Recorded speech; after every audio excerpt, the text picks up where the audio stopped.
No sound?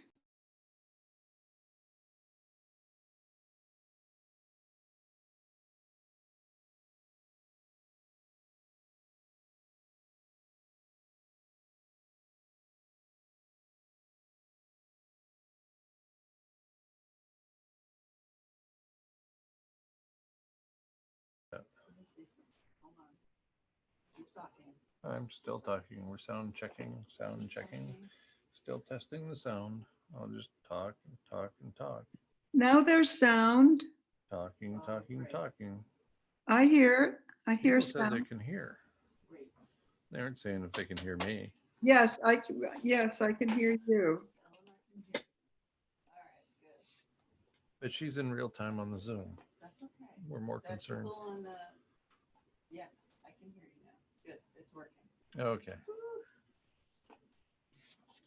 What are we doing here again?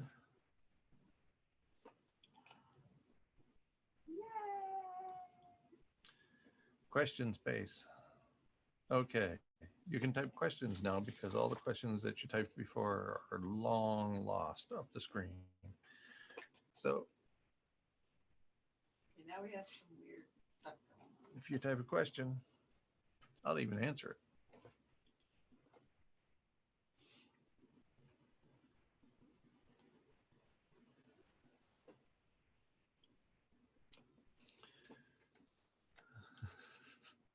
So you can hear me. I'm just taking a little break from talking right now.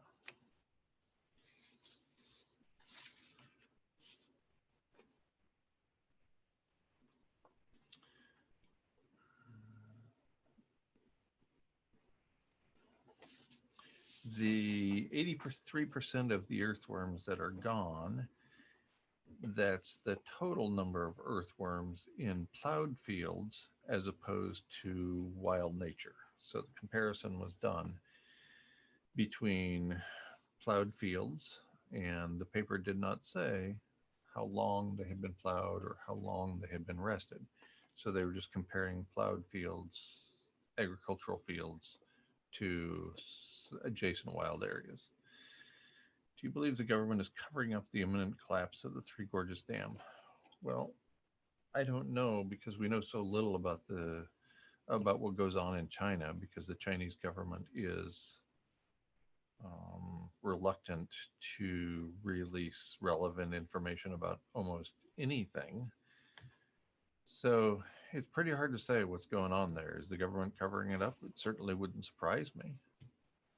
Jennifer Elizabeth, how are you? I'm great, thank you. Yes, I'm showing off my stylish hairdo with two cameras. This is my albedo haircut. It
I can't hear you.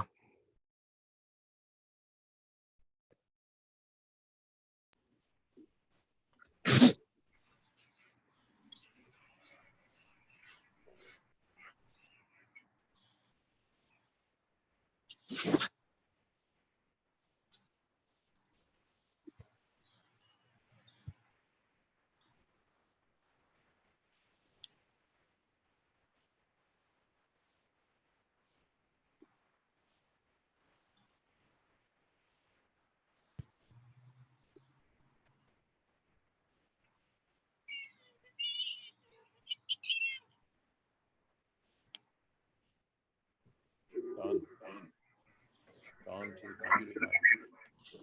It's better. Thanks, guys.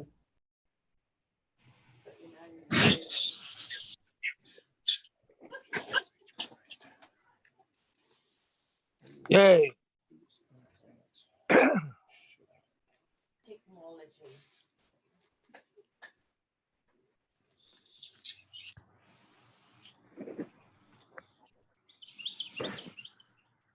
There's your birds. That's your birds singing. Can you hear me? Alfina, Yes. you can hear me? Yes.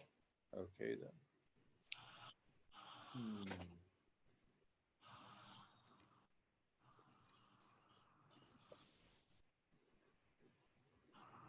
Okay. I think people should be able to hear me now.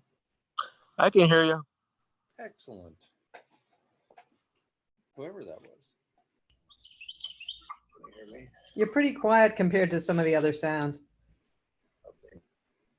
My mother never said that when I was growing up. Thank you, everybody, for letting me know the sound is back.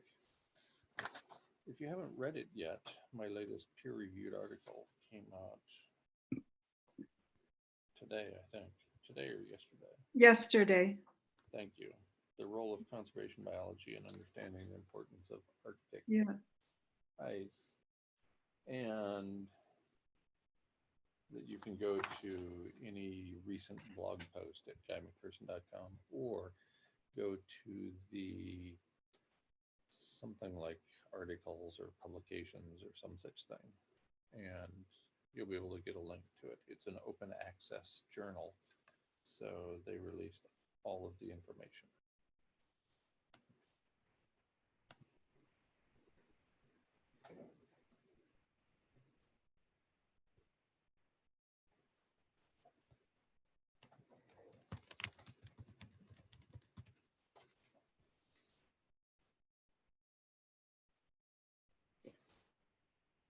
Can you click on your microphone? Click on this little arrow next to it. And you need to turn your volume. So maybe up here. System.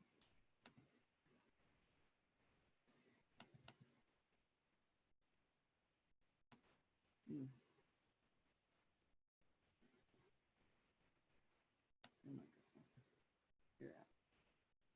Click on that. Click on your microphone. Okay. Click on the output. Turn the volume up. Oh, here, click on the headset. Okay, loud. Good. Okay, now talking to it. All right, am I loud enough now? Apparently I was quiet. Look at them.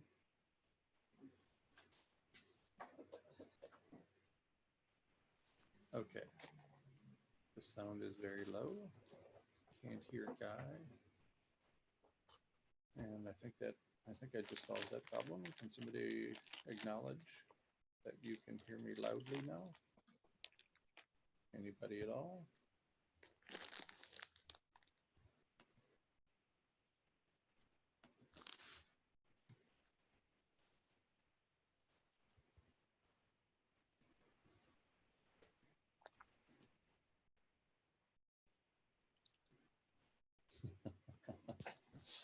Anybody hear me? Well, iPad. wow. Very faintly. Okay. How's that? Is that better? No. All right.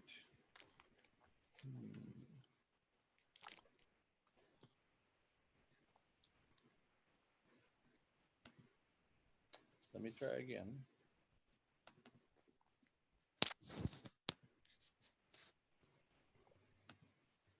How's that? Is that better? I cranked it all the way up as far as it'll go. It's about the same. Oh, isn't that awesome? How about if I talk real loud? Does that help? Maybe I can project all the way to the back of the room. It's better.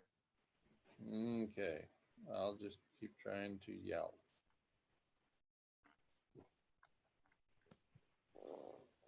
Okay, I see the question. Any indication that a number of government departments in the U.S. privately acknowledge your work and the work of Autumn's Beckham, Handsome, Beckwith, Bendel, Garrett, etc.? No. No, because they're private. So nobody is privately acknowledging my work. The only person who quote, privately acknowledges my work is the spy, who goes by the name Mark Austin. And he's not reliable because he's a spy. So he tells me that he's keeping the government informed, blah, blah, blah. But then he posts things like their supercomputers are indicating that the ice-free Arctic is not going to happen until 2034. Well, that's absurd. And I can't imagine that that's accurate. So I don't really know what to think. I am certain that the US government and many other governments have access to my information. After all, it's freely available. I've been doing it for 13 years. So surely they know about it. But are they going to acknowledge it? No, of course not. Hans, the people mentioned Peter Wadhams is a long-time researcher who has conducted many expeditions on and beneath the Arctic ice. James Hansen is probably the best known climate scientist in the world at this point. He relatively recently retired from his US government position. Paul Beckwith is a graduate student at University of Ottawa, I believe. Bendel is a social scientist who has published a paper called Deep Adaptation, or something about deep adaptation, and he continues his work there. Tim Garrett is a reliable source, like Wadhams. He is a professor of atmospheric sciences at the University of Utah. At one point was the chair of that department. I think he's not anymore. So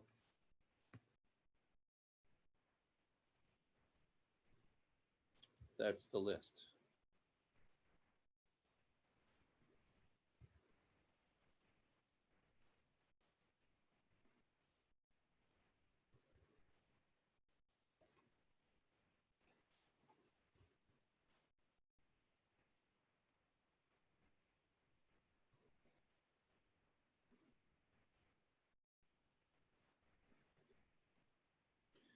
I understand my volume is still low.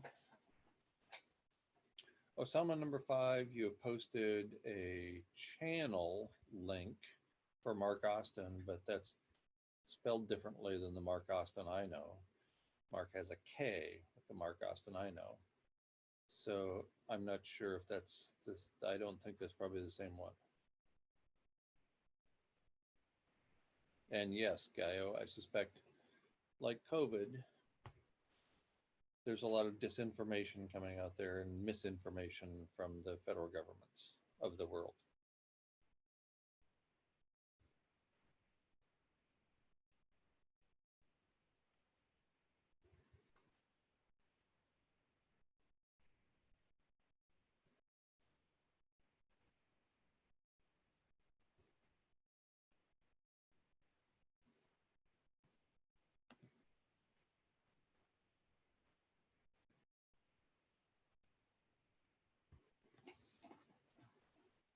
Questions, comments, insults? We're taking them all now.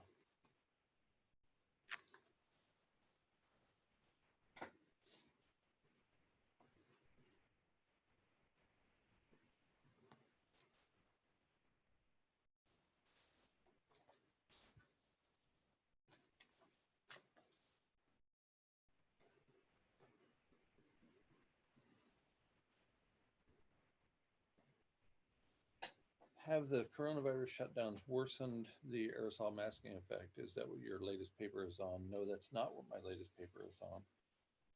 However, there is considerable evidence, as nearly as I can tell, all unpublished in the peer-reviewed literature, indicating that there has been a reduction in aerosol masking. Now, there is one paper, I'm trying to find it and I'm not being successful right now. There is one paper indicating, one peer-reviewed paper, indicating that carbon dioxide emissions are down 17% in light of the coronavirus. Now, does that 17% correspond with 17% of industrial activity? Because it's the industrial activity that if it declines by 20%, that will cause a 1 degree Celsius global average temperature rise. But I'm not sure if there's an exact correspondence between industrial activity and the measurements that were taken, CO2 emissions that were taken in that study.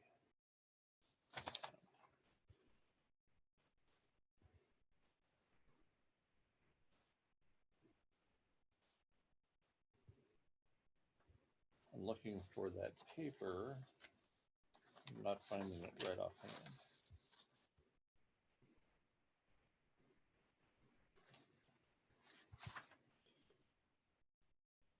It was from this year, from 2020.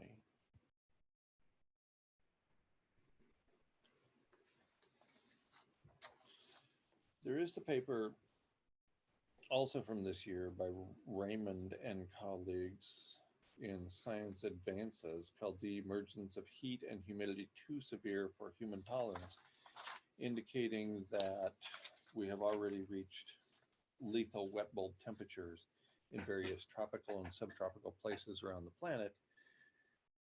And they indicate in interviews conducted coincident with the release of the paper that this came decades faster than expected, that this is the sort of thing that was anticipated to occur in 2100, always 2100, of course, and it's already happening. Lethal wet bulb temperatures are occurring right now and are killing many people around the planet.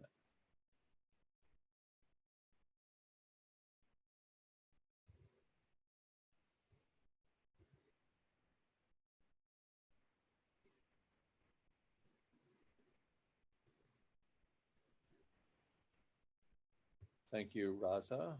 Not sure how to pronounce your name. Raymond.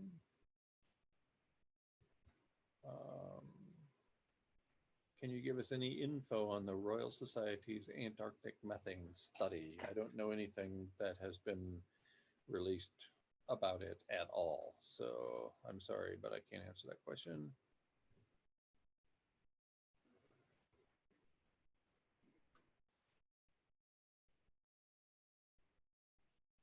So again, I don't think anybody is directly measuring industrial activity. So we don't know what the current loss percentage of the industrial activity is. I suspect it's at or near that 20% mark that would drive a 1 degree Celsius global average temperature rise. And remember, that's based on the peer-reviewed literature. So it's probably worse than is being reported. As Kevin Hester frequently says, it can only be worse than we know. And that's because of the lag and the conservatism, the scientific reticence of people who will be publishing, the conservative nature of the peer-reviewed process, and so on. So have we reduced industrial activity sufficiently to cause a global average spike in temperature that will be sufficient to kill us and therefore all life on Earth? We don't know yet. And timing is everything. We will find out whether that happened, I suspect, in October, November, when the crops from around the world are scheduled to be harvested. Soybeans and corn, most notably.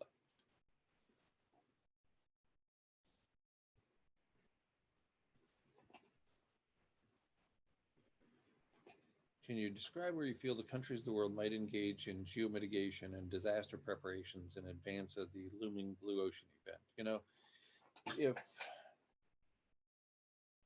if they're unwilling to invest in Dr. Ye Tao's project at the Roland Institute of Harvard University, and apparently they are unwilling because it's been going for more than a year now and it hasn't gained any traction, then I don't know what it's going to take.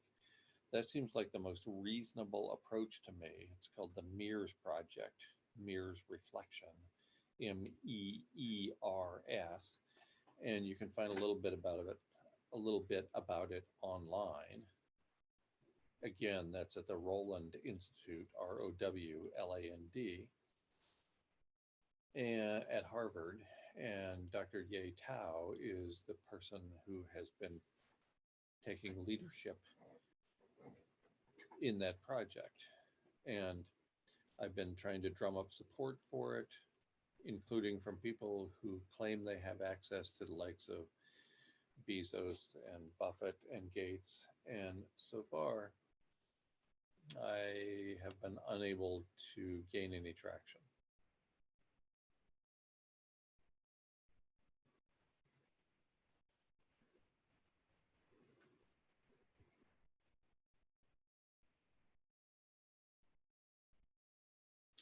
Is there a correlation between rapid anthropogenic climate change and increased mutation rates in microorganisms? Will you see more extreme pathogens? Yes, and yes. The mutations are all random, but if there is selective pressure for a mutation to persist as a result of abrupt climate change, then it will persist. So then it will be carried on from one generation to the next. And microorganisms are a particularly interesting study case and also source of disease because their generation times are very short. Abrupt climate change happens far too rapidly for most vertebrates and mammals, and therefore humans, to keep up with in terms of rate of change. But microorganisms respond quickly with more than one generation in a year. Will we see more extreme pathogens? Yes, I think we will continue to see more extreme pathogens. A study indicated many thousand microbes being released as a result of melting ice. And that's just where we're looking. So, of course, again, it's almost certainly worse than we know.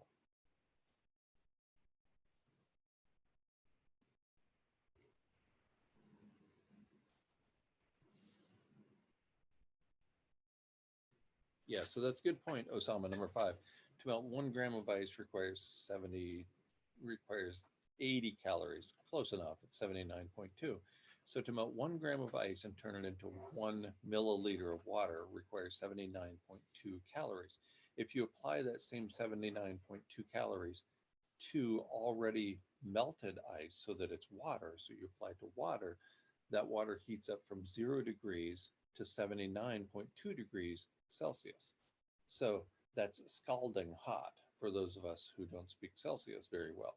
So you put the same energy into the phase transition, then you switch from phase transition ice to water, switch to just water, and you're going to heat up the water very, very quickly. And that's the concern about Arctic ice. The Arctic ice has been called the planetary air conditioner, as I pointed out in citing Urban from 2020 in Science in my latest peer-reviewed paper.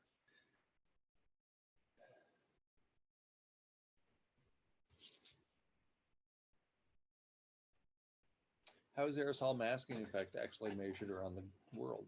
Poorly, actually. I assume it varies with location. Yes, it does.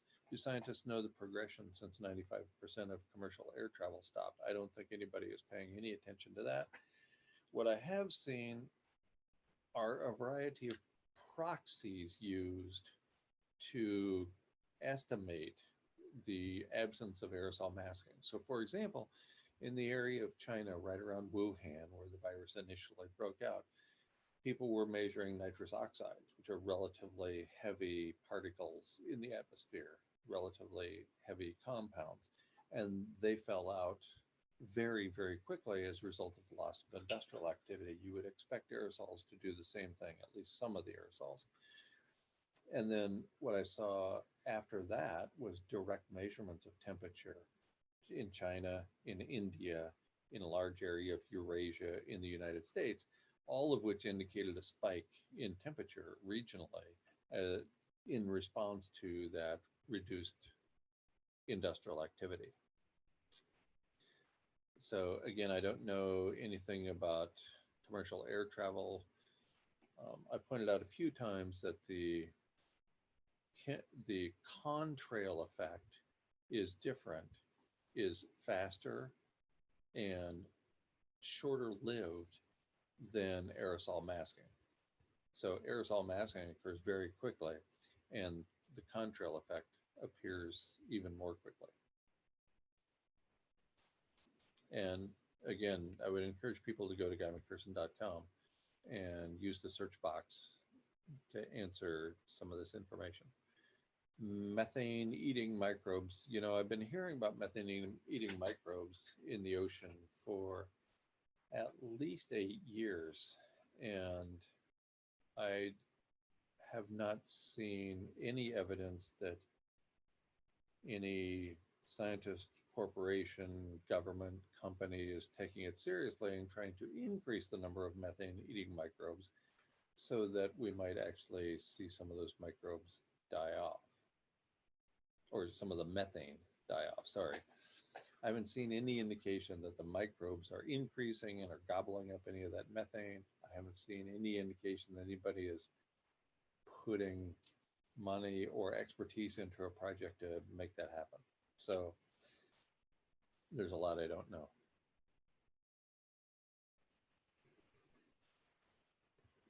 Elon Musk's goals to terraform Mars or the moon are a farce or too fantastic. I really think so. Is leaving Earth and terraforming Mars a reasonable alternative in our lifetimes? No, absolutely not. Apparently, we are set on one way when it comes to terraforming the planet we live on. Why do we think that's going to change by going to Mars or the moon or anywhere else? We've terraformed Earth, turned it into a disaster that is rapidly losing habitat for humans. And I don't see any evidence that would make things any better on another planet or a moon.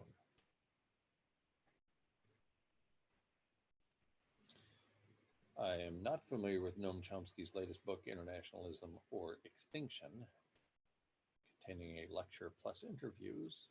So internationalism or extinction, I think we got both. We got internationalism and extinction. Again, because of what's been called the McPherson paradox, named by my online supporter and follower, Bill R. Eddy, because of the McPherson paradox, I don't think that we are even close to understanding a way that allows us to avoid extinction. So internationalism or extinction. So if Chomsky thinks that we're going to power down and give up on internationalism or even nationalism, well, I think that's a joke. And furthermore, if we do power down accordingly, that will reduce aerosol masking sufficiently to accelerate extinction instead of having us take the death by 1,000 cuts route.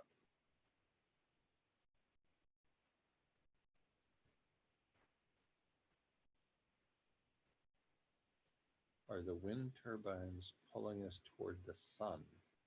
Can we reverse the revolutions of the turbines so we're pushed away from the sun? No, and I don't know.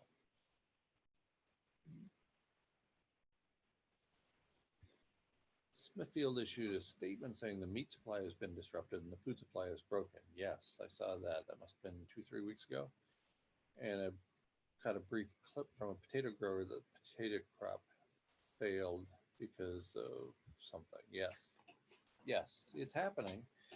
And I think the proof, that is the pudding that we're looking for that will provide the proof, is the grain harvest this coming fall, meaning starting within the next month and a half. So I think soybeans and corn are going to tell the tale.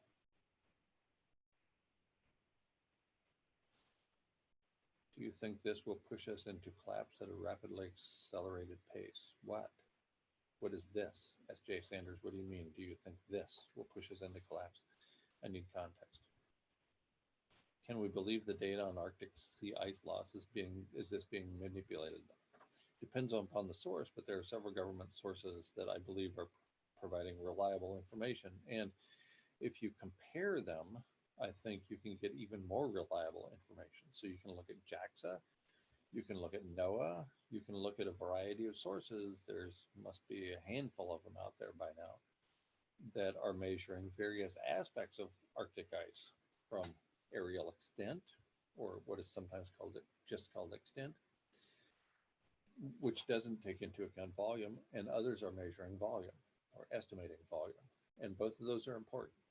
Volume indicates the rapidity of loss, and currently we're at about 99% of the ice is new ice, less than 4 years old.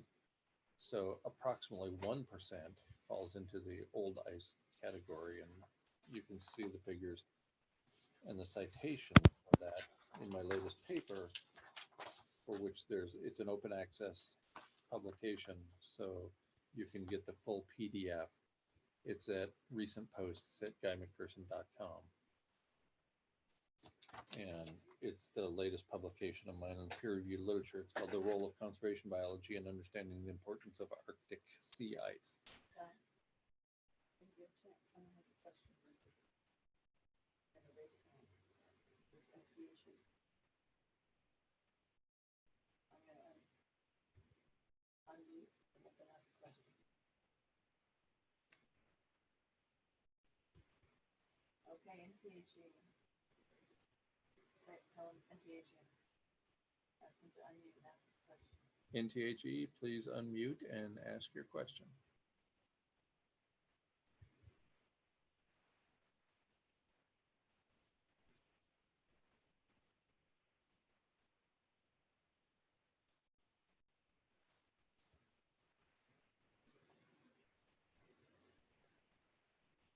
NTHE in the Zoom meeting, please unmute and ask your question.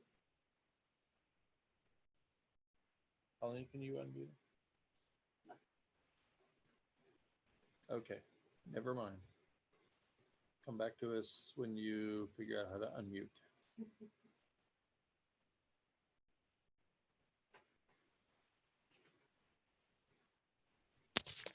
Okay, I unmuted. There you are. Fire away. Okay.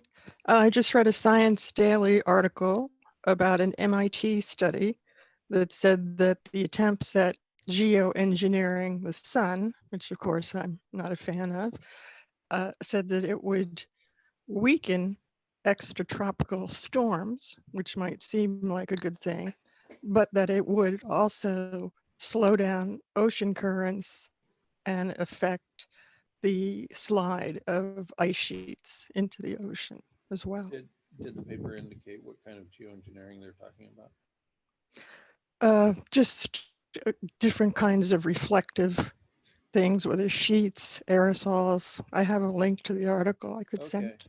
Right. So this is consistent with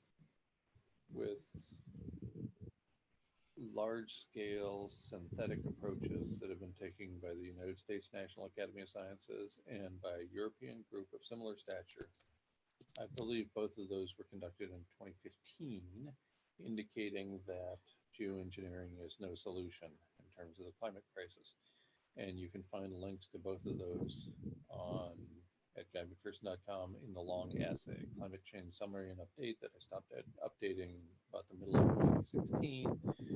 And if you just use the Control F to find the strand, look for National Academy of Sciences of the United States, and the section on geoengineering generally, all points to geoengineering of that style being no help at all, and probably making the situation worse.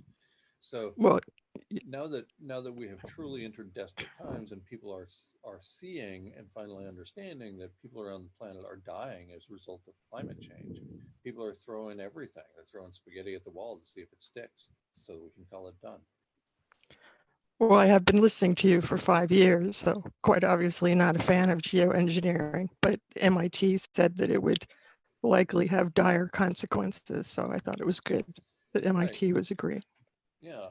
And so, yeah, I couldn't agree more, obviously. And, you know, people have been looking at geoengineering for a long time now. And I'm involved with the only project that to me makes sense. And that is this reflection project that involves a lot of mirrors here on Earth instead of spraying anything into the sky. Now, Mhm. Ye Tao has been corresponding with David Keith, who's the biggest fan of the Gates Foundation project to spray the skies over the southwestern United States. So I don't, you know, I can't speak about everything from an informed perspective. So Yes, this wasn't the mirror that you're talking about, the one with the guy. I don't think his name's Jason, but it's kind of like Jason, who sort of started a thing about Arctic mirrors, and they weren't discussing that. right, that's Ye Tao, who's the head of that project at Harvard's Roland Institute.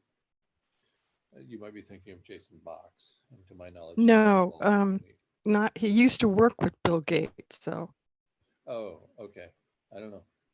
yeah. But you had some kind of communication with him on he had podcasts and stuff, but it's not Jason Box, no.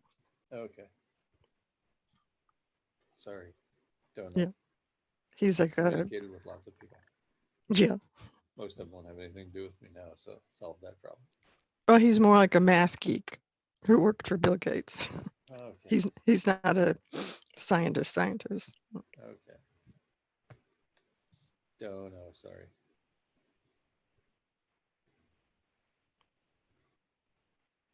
Okay. What's my opinion on artificial general intelligence? Do you think human intelligence grade computation can solve this climate change conundrum? There are some projects being worked on close to it. It would surprise me. I'm reminded of something George Carlin said in one of his skits shortly before he died. You look at how how stupid the average person is, and then you realize that half the people are stupider than that, and it doesn't give you a lot of confidence. Can I speak on the Heinrich and Dansgaard or events in relation to BOE? No, I can't. Not in any informed way. So rarely for me, I won't.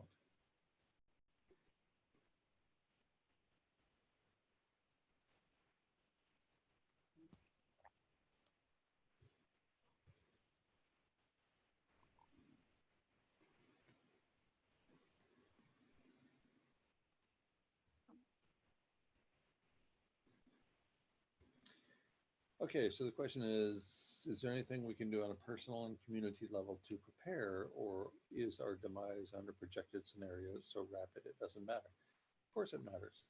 Everything matters.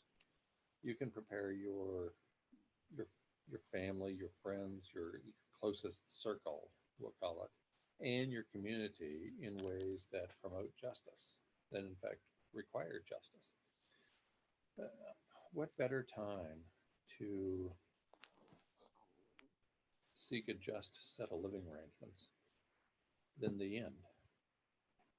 It all matters at the level of human extinction. It doesn't matter. We're going to go extinct soon, regardless. But we can continue to make some people's lives more miserable than others. And most notably, I'm thinking about women and people of color.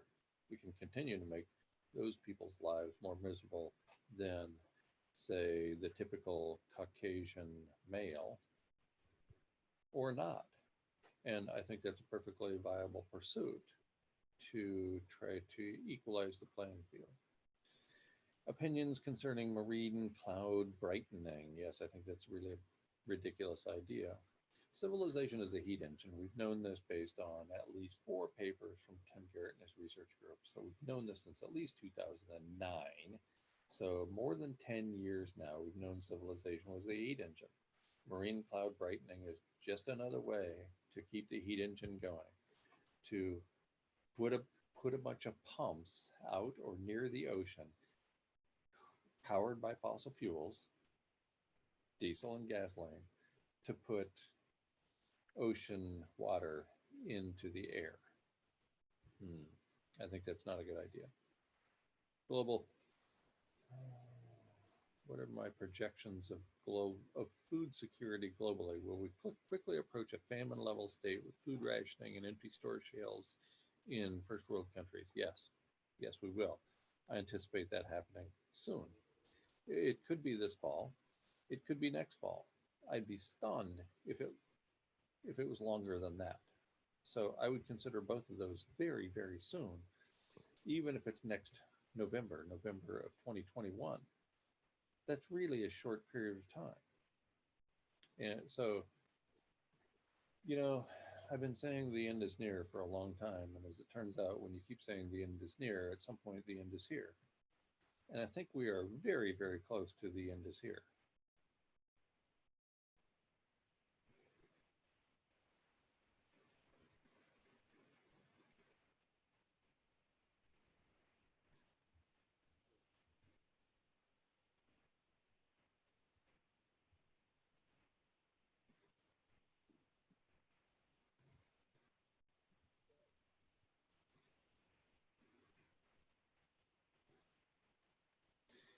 Is there even time to implement any of the geoengineering solutions? And to follow up on Kevin's comment, how likely is the state we are in right now to push us into war?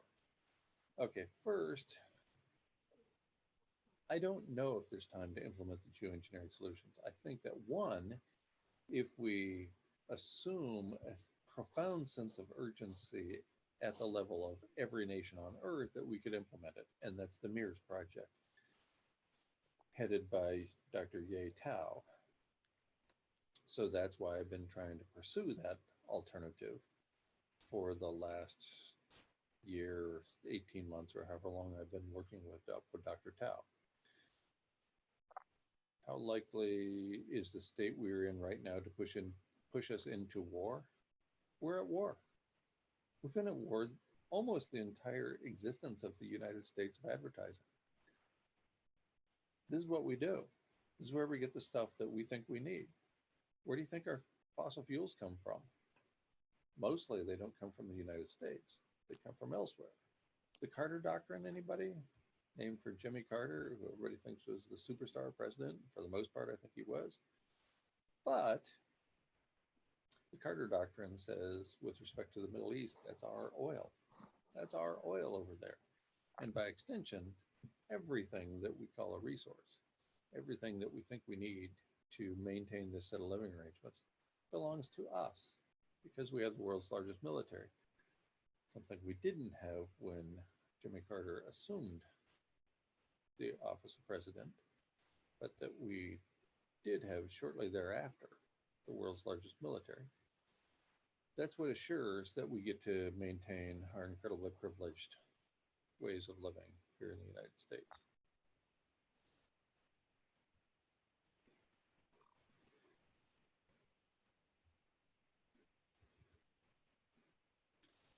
Yes, preparations at a personal level. Thanks for clarifying. So what I've been saying for many months now is that the approach we're taking here is a similar approach to the one took by my family when I was growing up. When I grew up in Weippe, Idaho, population 713, according to the signs on either side of town, we went to the grocery store once a month because the grocery store was a 3-hour drive away. And because we were only going to the grocery store once a month, we were prepping, at least for the short term, for 6 weeks or so. So we had enough food to last for probably a couple of months. We had a deep chest freezer. We had a bunch of canned goods. We had a bunch of boxed food. And we are prepping in the same way here. I put a couple $1 million into the homestead in New Mexico that turned out to be an abject failure on many levels. And there I had enough food to support 5 people for 30 years or so. And I figured if we couldn't figure out how to live within the bounds of the system within 30 years, that we failed anyway. So heck with it. We're not doing that here. We have enough food and I think access to enough water with water filters to persist for a few weeks, maybe 5 or 6 weeks. And I think that's reasonable. I think that that's similar to the way we lived when I was growing up. And it could be that we have supply disruptions sufficient to necessitate our going into those canned goods and the filtered water. I think that after 5 or 6 weeks, if the situation is not fixed, if civilization isn't back online within that short period of time, we lose the aerosols that are contributing to the masking effect. And then it doesn't matter. And so I don't want to be living on a planet where all the nuclear power plants are melting down in an uncontrolled manner. So on a personal level, I think what we're doing is reasonable and makes sense. Permaculture, again, that's a multi-year project that I pursued for more than 10 years while living off-grid in New Mexico and then in Central America. But what we are doing now in this house and what we did in the home in Pleasantville, New York, is living differently, as if we might have to dig into the canned goods for a few weeks, and that's it. Because I don't think there's no desire for me to live long beyond the collapse of civilization, knowing what I know about the following catastrophic meltdown of nuclear power facilities and loss of the aerosol masking effect. Okay.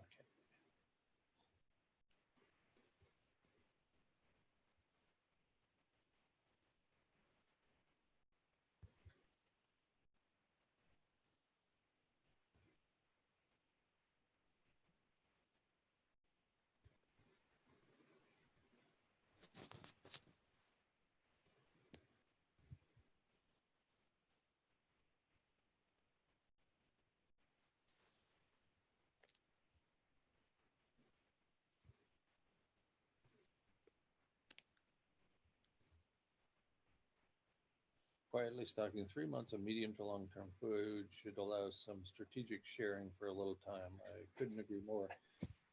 Nothing puts death off forever, though, to be sure. Yes, absolutely right. Do I see any attempt to include me and Pauline at Mount Weather? No. I'm like the most hated person on earth. What do you think is going on here? Because of the information I present. Hot peppers, food and a weapon. Great idea. What stage of grief do you think our civilization is in? I think grief is an individual thing. In the best case scenario, grief can be a community level thing. And that has been demonstrated in pre-civilized societies, pre-civilized tribes. But in light of the way we live today, I think grief is personal. And so I find it hard to assign a stage of grief to civilization. I think most of the 7.7 billion people or 7.8 billion people living on Earth are in stage 0, complete ignorance. They don't even know that they're dying, that other people are dying. They don't even know that we're in the midst of here. Can meltdown kill the biosphere and atmosphere, dead planet? Yes. I would refer you to a paper by Timothy A. Mosso and Anders Pape Moeller in Frontiers in Plant Science, published May 8th, 2020. So that's not very long ago. It's called Plants in the Light of Ionizing Radiation. What have we learned from Chernobyl, Fukushima, and other hot places? And they indicate that ionizing radiation will kill all plants on Earth. Plants are the base of the food web, the terrestrial food web. So with no plants, there's no consumers. That was the point of the paper from November 2018 by Strona and Bradshaw in Scientific Reports, was that of co-extinctions. We depend upon other species for our own survival. Plants are gone, we're gone. So, dead planet? Yes, Raza. Meltdown can kill the biosphere and the atmosphere. In fact, worst case scenario, perhaps has the ability to strip away the atmosphere and leave us looking a lot like Mars instead of Venus. But this is not based on peer-reviewed evidence. So best case scenario is all plant life dies. Streams in northern Idaho. Now I wouldn't drink out of one of them, not one. Underground aquifers require a lot of energy to pump the water out of, and we're at that point that we don't have a heck of a lot of energy left to do that with. And we're certainly not going to spend the last drops of ancient sunshine, to coin a phrase, to quote a phrase coined by Tom Hartman in one of his books. We're not going to use the last of the oil because the last of the oil will never be used. We're not going to use it to pump water out or for anything else. Ice cap harvest, I assume the question there is, could we harvest ice and therefore water from ice caps?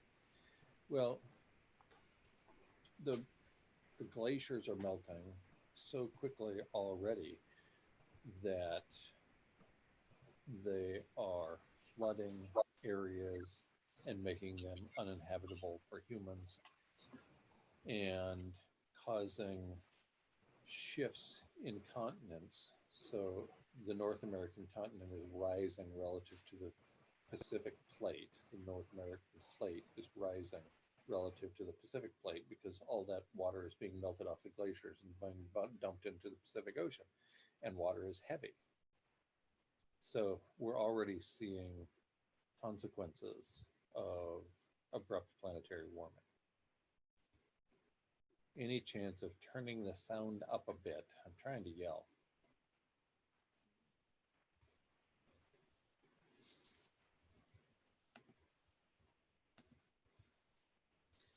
I know my output volume is terrible. Please increase it. I have nothing I can do here. It's as high as I can get it to go, and I'm yelling into my microphone. If the atmosphere remains, would life in some form return? It would surprise me very much. I think most people don't understand the odds against life occurring at all on any particular planet. We got lucky. And in response to us getting lucky and us actually coming into existence, we destroyed the planet. So would some life form return? Not necessarily. As nearly as I can tell, the debate still rages in the scientific community, but I think there's a better than average chance that life didn't arise on this planet. It came from extraterrestrial sources by way of an interstellar body, and life on Earth evolved from that standpoint. Well, I mean, it's always the chance, right? In a few million more years, if an atmosphere persists, that another interstellar body could bring another small microscopic life form, and sure, life would take off again. But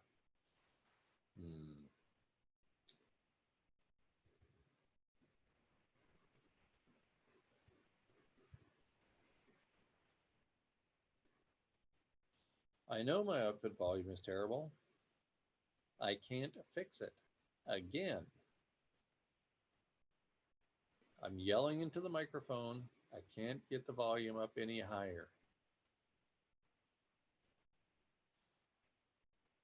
I make you want to slash your wrists? Really? I make other people want to live with urgency, recognizing that their time is short. if my pointing out that you're going to die, something you knew since you were 11 years old, if that makes you want to slash your wrist, then why didn't you do it when you were 11?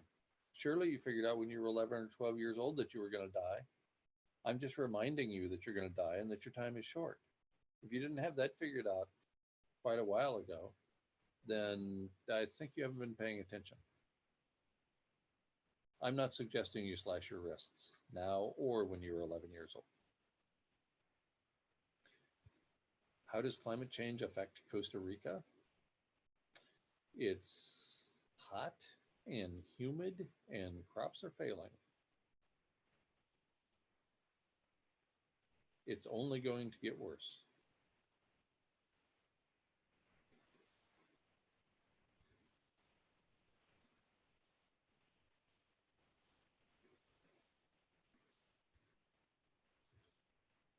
I was once told, somebody writes, that I had more to worry about concerning abrupt heat-related climate change than sea level rise during my lifetime. Yes, that's absolutely right. I don't think sea level rise will affect very many of us during our lifetimes. That said, it's already affecting people in places like, Miami, because of seawater infringing into the freshwater aquifer and making it more difficult and more expensive to treat the fresh water and pump it through the taps. But I don't think that's going to be responsible for killing more than 10 or 15% of the people on Earth.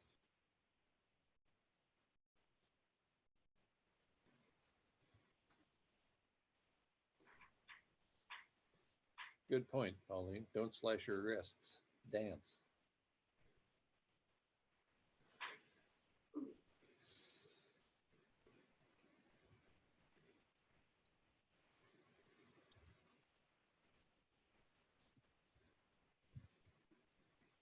It's rumored that Trump paid someone to take his SATs. Would you care to speculate on whether he or Joe Biden ever took a biology course? No, I will not make that sort of speculation. But, other people are in charge to a far greater extent than the president, and they're not all stupid.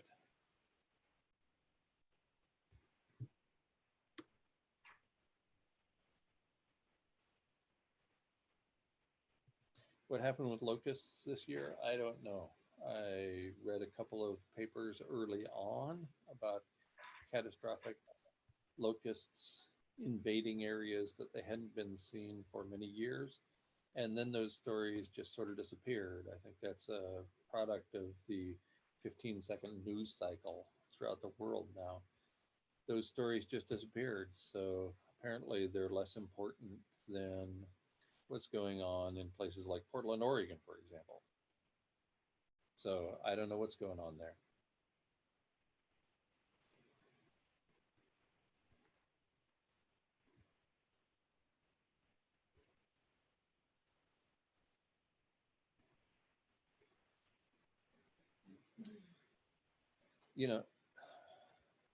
Some people are saying my output volume is terrible, please increase it. And other people are saying it's more than loud enough.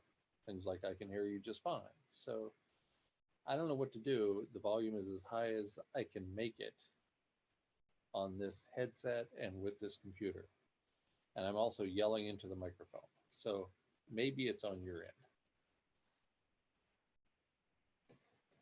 Ask them to put headphones on. You might try headphones if you're having difficulty with the volume.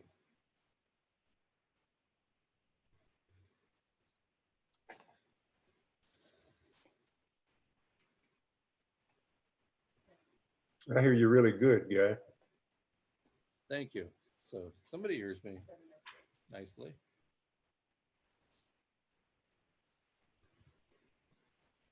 And I think it's time we wrap.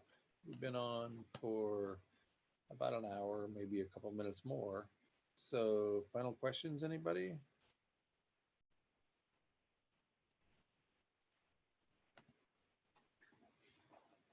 My question is always, and I put this on the chat, just, I know that nobody knows, but what's your timing estimate at this point for how much time we have left, humans? I still think that humans will go extinct by 2026. Yeah. Beyond that, I'm not going to say. I think most of us will die, obviously, before then. I don't think many of us are going to be in the bunker where the last person dies surrounded by the bodies of like-minded sociopaths when he or she runs out of canned peaches. So I think humans don't have until 2026, and I think your time and my time is shorter than that. Thank you.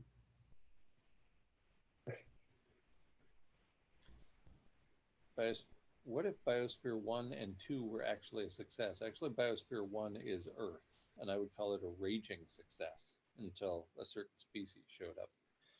Biosphere 2 is the structure built with funding mostly from the Bass Brothers in Texas, in Oracle, Arizona. Now it is administered and owned by the University of Arizona, and it's not a success. I did a short video on that notion when I visited a couple of years ago. You can find it under the Edge of Extinction series at guymcpherson.com. If it was a success, the public was told an isolated ecology, such as spaceport, couldn't that be managed? But if it could, wouldn't the elite class be on it? Maybe it could be managed. Have you looked at what the elite class have done with us so far? Do you think they're managing this whole situation well? Maybe the elite aren't so elite after all. Maybe we screwed the planet and it was because there are elites. So I'm not going to depend upon them to save our species by going to space or anywhere else. Because if we're going to credit the elite for being that forward thinking, then we have to deny how forward thinking they were that got us to this point. We're going extinct, folks, all of us.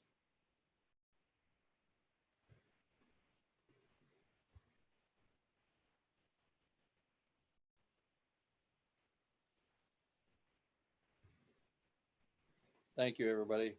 And we'll see you in about a week. Stay tuned to this channel, Nature Bats Last, on YouTube for an additional indication of when we're going to do this again. And also, I will post at guymcpherson.com when we are going to do this again. So look for it in about a week, plus or minus a couple of days.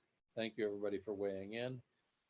And it's time for me to go and join Scott Mears buying a cruise ship. Well, you buy the cruise ship, and I'll cruise into the sun every day for the rest of our nights. Thanks. Thank you, everybody.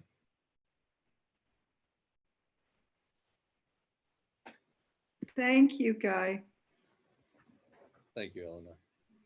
Thank you, Guy. Thank you.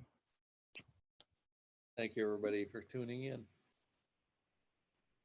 Good to see you.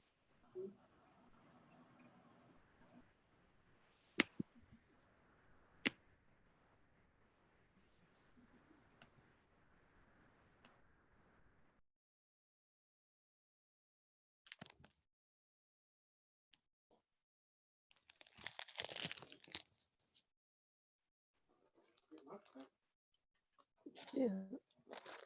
Okay. No. What? I said, I don't know. I'm sleeping for several days now. No. Huh? No. What's wrong?